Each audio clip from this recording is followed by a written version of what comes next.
India Legal presents Courts Roundup.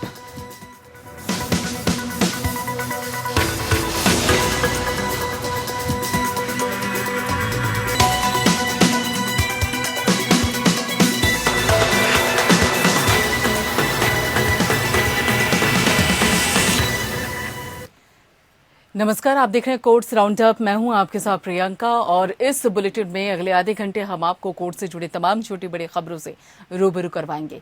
Court की कार्यवाही और सुप्रीम कोर्ट से लेकर हाई कोर्ट और लोअर कोर्ट तक के फैसलों को आपके सामने रखेंगे। आगे बढ़ने से पहले एक नजर डाल लेते हैं हेडलाइंस पर।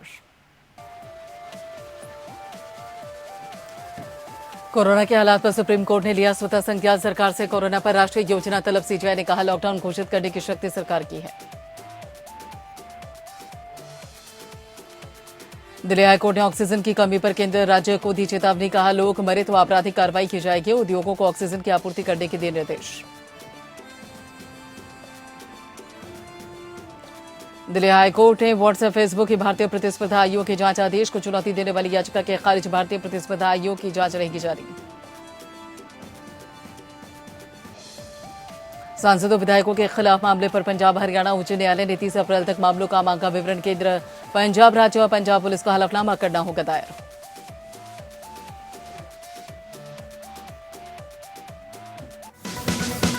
India Legal presents Courts Roundup.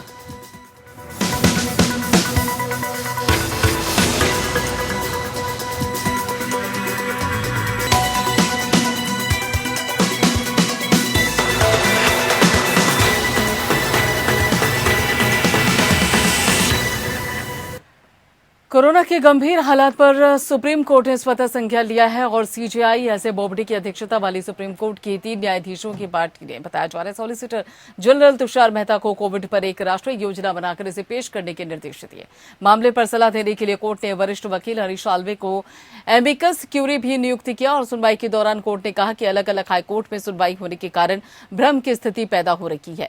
Court ने कोर्ट में यह भी कहा है कि इस सुनवाई की तरफ भी इशारा किया कि साथ में यह भी कहा कि लॉकडाउन लागू करने की शक्ति न्यायपालिका के पास नहीं होनी चाहिए, ये सरकार की शक्ति है।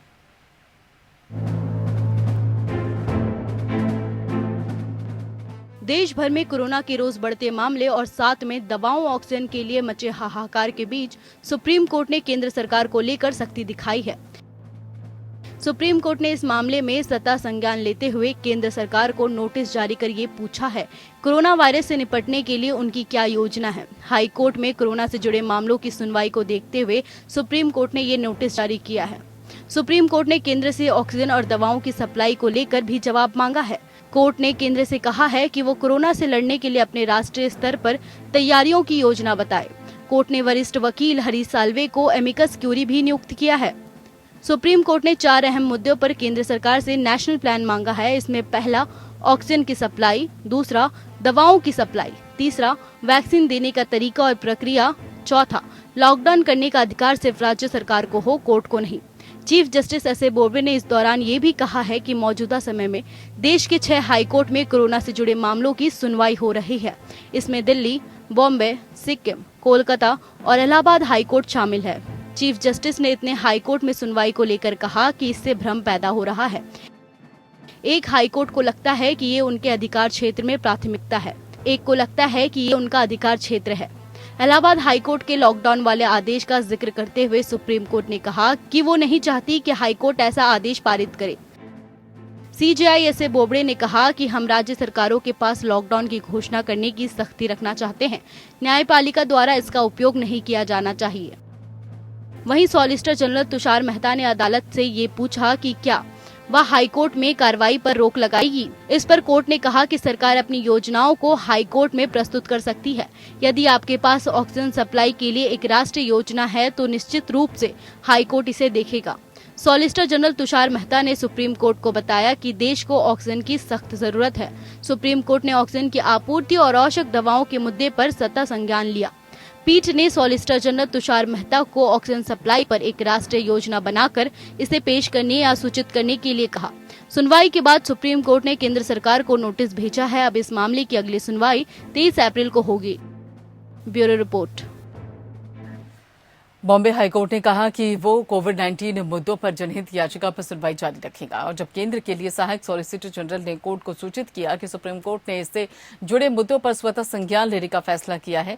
एएसजी अनिल सिंह द्वारा कोविड-19 मुद्दों के खिलाफ स्वतः संज्ञान लेते हुए सुप्रीम कोर्ट से जुड़ी खबरों का हवाला देकर मामले को सुनने से रोकने की कोशिश के बाद कहा कि एएसजी ने यह भी कहा कि सुप्रीम कोर्ट ने संकेत दिया है कि वह हाईकोर्ट में लंबित मामलों को स्वयं में स्थानांतरित कर रहा है। डिवीजन बेंच का नेतृत्व कर रहे मुख्य न्यायाधीश दीपांकर दत्ता ने कहा कि सुप्रीम कोर्ट को अभी हाईकोर्ट की कार्यवाही पर रोक लगानी बाकी है और तब तक हाईकोर्ट इस मामले की सुनवाई जारी रखेगा।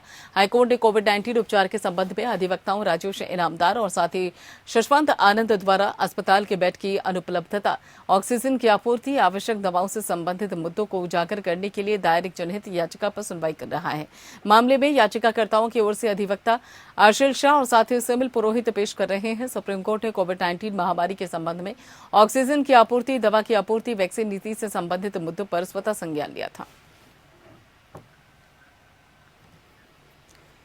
दिल्ली हाईकोर्ट में ऑर्थोडॉक्स क्रिश्चियन मेडिकल फेलोशिप की ओर से एक नर्सिंग अधिकारी ने एक याचिका दायर कर दिल्ली सरकार को निर्देश दिए जाने की मांग की है कि दिल्ली में सभी अस्पतालों को एक परिपत्र जारी करने के लिए दिशा निर्देश दिया जाए ताकि वे अपने परिसर के बाहर बेड डिस्प्ले बोर्ड लगाएं जो कि कोविड-19 महामारी के इस भयावह दौर में अस्पताल में उपलब्ध बेड, वेंटिलेटर, ऑक्सीजन सिलेंडर आदि की जानकारी देते हों।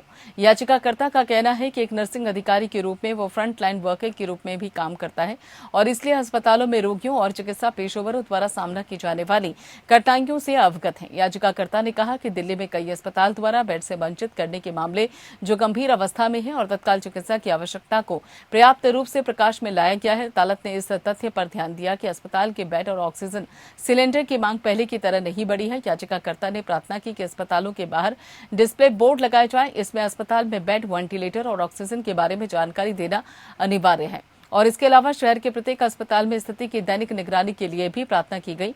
याचिकाकर्ताओं ने आगे कहा कि दिल्ली सरकार द्वारा मोबाइल एप्लीकेशन वास्तविक तथ्यात्मक परिदृश्य के साथ सूचना को प्रदर्शित नहीं करता और इसलिए ऐसे डिस्प्ले बोर्ड की आवश्यकता और भी अधिक अनिवार्य है। याचिकाकर्ता ने कहा कि इस तरह का सर्कुलर कर्नाटक में पहले से ही प्रभावी है। हालांकि इस आशय की कुछ दिशा पहले दिल्ली द्वारा पारित की गई थी, लेकिन अस्पतालों द्वारा इसका कड़ाई से अनुपालन नहीं किया जा रहा है।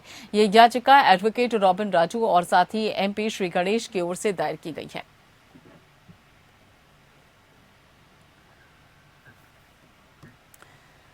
उधर दिल्ली उच्च न्यायालय ने गोपनीयता नीति के संबंध में व्हाट्सएप के खिलाफ लगाए गए प्रभुत्व के दुरुपयोग के आरोपों की जांच के लिए भारतीय प्रतिस्पर्धा आयोग के आदेश को रद्द करने से इनकार कर दिया और ये आदेश न्यायमूर्ति नवीन चावला की एकल न्यायाधीश पीठ ने पारित किया है।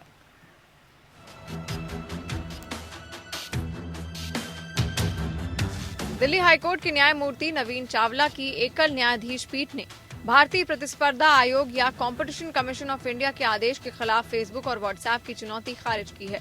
दरअसल भारतीय प्रतिस्पर्धा आयोग ने व्हाट्सएप की नई निजता नीति को कथित रूप से प्रतिस्पर्धी विरोधी करार देते हुए जांच का आदेश दिया था।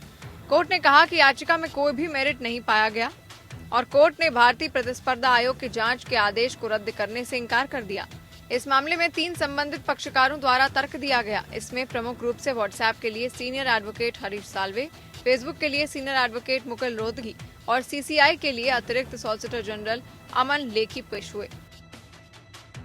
व्हाट्सएप के लिए पेश हुए एडवोकेट साल्वे ने तर्क दिया कि CCI के आदेश में कहा गया है कि नई निजता नीति द्वारा कथित रूप से अत्यधिक डेटा संग्रह करके प्रभावित किया जा रहा है और ये जांचने की जरूरत है कि क्या अत्यधिक डेटा संग्रह से प्रतिस्पर्धा विरोधी निहितार्थ किसी सीमा के बाहर किसी मुद्दे पर उल्लंघन कर रहा है।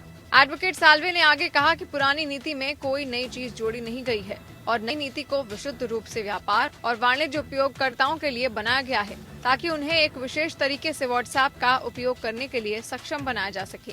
एडवोकेट मुकुल रोहतगी ने फेसबुक की ओर से दलील देते हुए कहा कि ये किसी का मामला नहीं कि ये एक संयुक्त नीति है और इसलिए CCI द्वारा फेसबुक के खिलाफ कोई आदेश पारित नहीं किया जा सकता। फेसबुक ने विभिन्न आधारों पर व्हाट्सएप और खुद के खिलाफ CCI की कार्रवाई पर रोक लगाने की मांग करते हुए कहा कि अन्य अदालतों में पहले से ही मामले लंबित हैं और अगर CCI की कार्यवाही को रोक दिया जाता है तो कोई नुकसान नहीं होगा।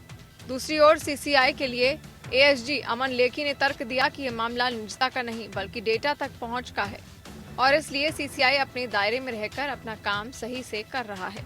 एएसजी अमन लेखी ने कहा कि नीति के माध्यम से बाजार की स्थिति का दुरुपयोग किया जा सकता है, जिसमें अत्यधिक रूप से डेटा संग्रह और डेटा शेयरिंग किया जाएगा। आयोग ने हाईकोर्ट में बताया था कि व्हाट्सएप नई निजता नीति के जरिए निजी डेटा भारी मात्रा में जमा कर सकता है। व्हाट्सएप ने 15 मई तक नीति स्वीकारने की डेडलाइन अपने यूजर्स को दी है। इसके बाद अकाउंट डिलीट करने की धमकी दी है, जिसे आयोग ने अपने निर्णय में बेहद आपत्तिजनक व्यवहार बताया। Bureau report.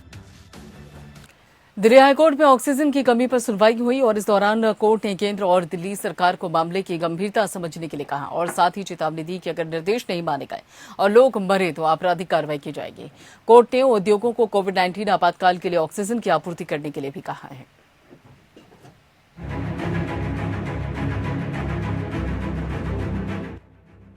अस्पतालों में ऑक्सीजन की कमी पर दिल्ली हाईकोर्ट में सुनवाई हुई। दिल्ली हाईकोर्ट ने दिल्ली सरकार के उन अस्पतालों की लिस्ट मांगी जिसमें ऑक्सीजन की कमी है। केंद्र ने कहा कि लिस्ट अभी देने के बजाय कुछ देर बाद दे सकते हैं। कोर्ट ने कहा दिल्ली सरकार कुछ समय बाद भी अपनी रिपोर्ट दाखिल कर सकती है। हाई कोर्ट में केंद्र सरकार ने दिल्ली सरकार पर मामले को सनसनीखेज बनाने का आरोप लगाया है। ऑक्सीजन को लेकर हाई कोर्ट ने कहा कि हम सभी अन्य पक्षों को निर्देश देते हैं कि आदेशों का कड़ाई से पालन हो। इस आदेश की अवहेलना को गंभीरता से लिया जाएगा और इससे बड़ी संख्या में लोगों की मौत की संभावना बनेगी और ऐसे होने पर गंभीर आपराधिक एक्शन लिया जाएगा, ये अपराध माना जाएगा। हाईकोर्ट ने कहा कि हम सभी अन्य पक्षों को निर्देश देते हैं कि वो अपने आदेशों का पालन करें, साथ ही केंद्र टैंकरों के लिए अतिरिक्त संरक्षण मुहैया कराए। कोर्ट ने केंद्र से कहा कि केंद्र ऑक्सीजन की ट्रांसपोर्ट के लिए एक अलग कॉरिडोर तैयार करे। कोर्ट में सुनवाई के दौरान दिल्ली सरकार के वकील ने कहा कि हमें कल करीब 80 से 82 मीट्रिक टन ऑक्सीजन प्राप्त हुआ था और आज हमें 1 भी मीट्रिक टन प्राप्त नहीं हुआ। केंद्र सरकार की ओर से सॉलिसिटर जनरल तुषार मेहता ने कहा कि दिल्ली सरकार बेवजह इस मामले को सनसनीखेज बनाने में लगी है। इस मामले में संवेदनशील होने की जरूरत है, न ही ट्वीट करके या सोशल मीडिया पर पैनिक फैलाकर। इस पर दिल्ली सरकार ने कहा कि हरियाणा से ना देकर राउरकेला से ऑक्सीजन क्यों दी जा रही है। बुधवार को दिल्ली के कुछ अस्पतालों में ऑक्सीजन की तत्काल जरूरत के संबंध में सुनवाई करते हुए दिल्ली हाईकोर्ट ने कड़ी टिप्पणी की थी। दिल्ली हाईकोर्ट ने केंद्र सरकार को निर्देश दिया था कि कोविड-19 के गंभीर रोगियों का इलाज कर रहे दिल्ली के हॉस्पिटल को किसी भी तरीके से ऑक्सीजन मुहैया कराया जाए। हैरानी जताते हुए अदालत ने ये भी कहा कि केंद्र हालत की गंभीरता को क्यों नहीं समझ रहा है। अदालत ने नासिक में ऑक्सीजन से हुई मौत का जिक्र भी किया।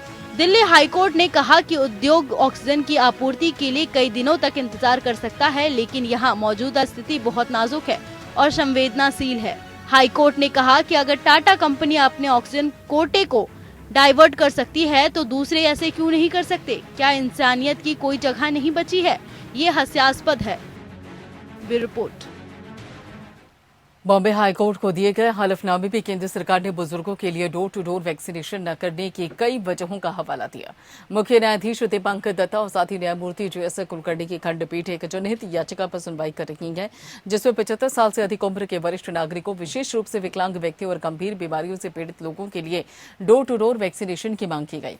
स्वास्थ्य और परिवार कल्याण मंत्रालय के अवर सचिव साथी सत्येंद्र सिंह द्वारा दायर हलफनामे पर याचिका का विरोध करते हुए कहा गया कि कोविड-19 के लिए वैक्सीन प्रशासन पर राष्ट्रीय विशेषज्ञ समूह यानी कि NEGVA वैक्सीनेशन अभियान के सभी पहलुओं का मार्गदर्शन कर रहा है। उन्होंने कहा कि डोर टू डोर वैक्सीनेशन निम्नलिखित कारणों से संभव नहीं है। वैक्सीनेशन के बाद प्रतिकूल घटना के मामले में स्वास्थ्य सुविधा तक पहुंचने में देरी हो सकती है और इस मामले को प्रतिबंधित करना आवश्यकता के अनुसार नहीं हो सकता। वैक्सीनेशन के बाद 30 मिनट के लिए लाभार्थी के अवलोकन के प्रोटोकॉल को बनाए रखने में चुनौतियां हो सकती हैं। प्रत्येक वैक्सीनेशन के लिए वैक्सीन को वैक्सीन कैरियर के अंदर और बाहर रखा जाएगा, जिससे वो दूषित हो सकता है।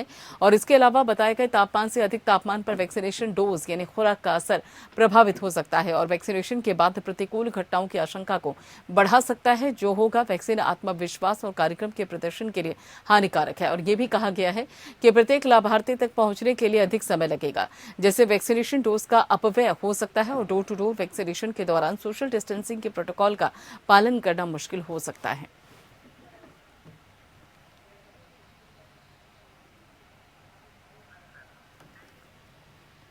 उधर त्रिपुरा हाईकोर्ट ने हाल ही में कहा है कि केवल ये कथन कि एक व्यक्ति के किसी दूसरे व्यक्ति को राजनीतिक समर्थन ने उस व्यक्ति को अनैतिक गतिविधि में शामिल होने के लिए प्रेरित किया, ये भारतीय दंड संहिता की धारा 499 या मानहानि के दायरे में नहीं आता है।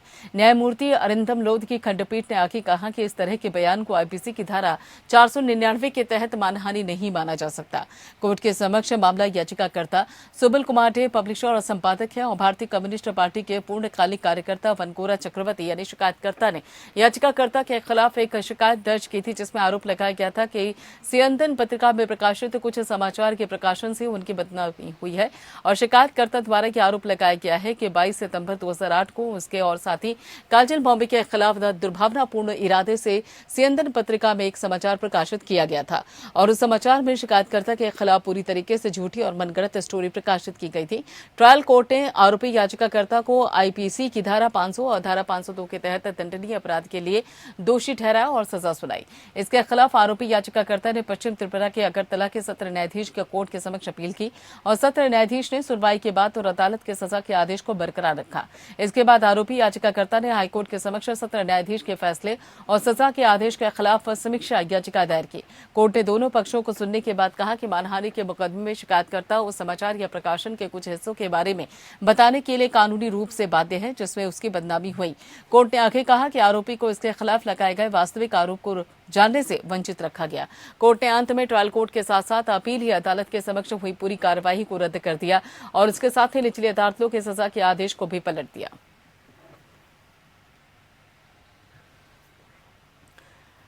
मद्रास उच्च न्यायालय ने राज्य सरकार को दिव्यांग लोगों के जीवन की सुरक्षा के लिए टीकाकरण को उनकी शीघ्रता से उपलब्ध कराने के लिए हर संभव प्रयास करने के निर्देश दिए। मुख्य न्यायाधीश संजीव बनर्जी और साथ ही न्यायमूर्ति सेंथिल कुमार राममूर्ति की पीठ ने राज्य सरकार को निर्देश दिया कि वो दिव्यांग व्यक्ति को टीकाकरण में प्राथमिकता दें, भले ही ऐसे व्यक्ति 45 साल से कम आयु के हों। हालांकि अदालत ने सरकार को केंद्र के परामर्श पर यदि आवश्यकता हो तो 3 दिनों के भीतर निर्णय लेने की छूट दी है। किसी दिव्यांग व्यक्ति को टीका लगाने के लिए न्यूनतम उपयुक्त आयु क्या होगी।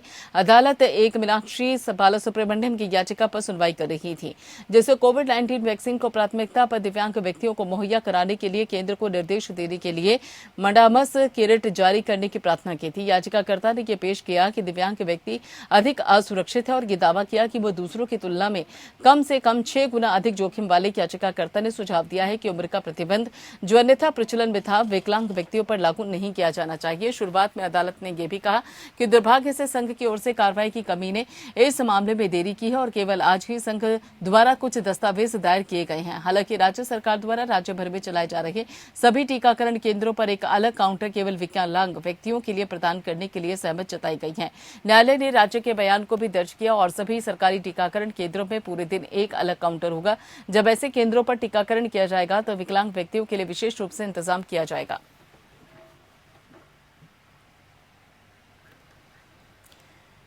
पंजाब और हरियाणा उच्च न्यायालय ने केंद्र, पंजाब राज्य और साथ ही पंजाब पुलिस को 10 दिन की समय सीमा दी और कहा कि वे पंजाब के मौजूदा और पूर्व सांसदों साथ ही विधायकों के खिलाफ चल रहे आपराधिक मामलों को लेकर अपने हलफनामे को दायर करें। न्यायमूर्ति राजन गुप्ता और साथ ही न्यायमूर्ति करमजीत सिंह की खंडपीठ ने अतिरिक्त सॉलिसिटर जनरल ऑफ इंडिया द्वारा पेश किए गए जवाब को ध्यान में रखते हुए यह आदेश दिया। अतिरिक्त सॉलिसिटर जनरल ऑफ इंडिया ने कहा है कि अदालत के पिछले आदेश का जवाब देने के लिए उन्हें 1 सप्ताह का और समय चाहिए और इस प्रकार न्यायालय ने निर्देश दिया फिर सुनवाई की अगली तारीख को या उससे पहले एक हलफनामा दायर करने के लिए स्वतंत्र होंगे। इसके अलावा खंडपीठ ने पंजाब के अतिरिक्त महाधिवक्ता और साथ ही राज्य के पुलिस महानिरीक्षक अपराध अरुणपाल सिंह को मामले में एक हलफनामा दायर करने का निर्देश दिया और मामला 30 अप्रैल को आगे की सुनवाई के लिए पोस्ट कर दिया।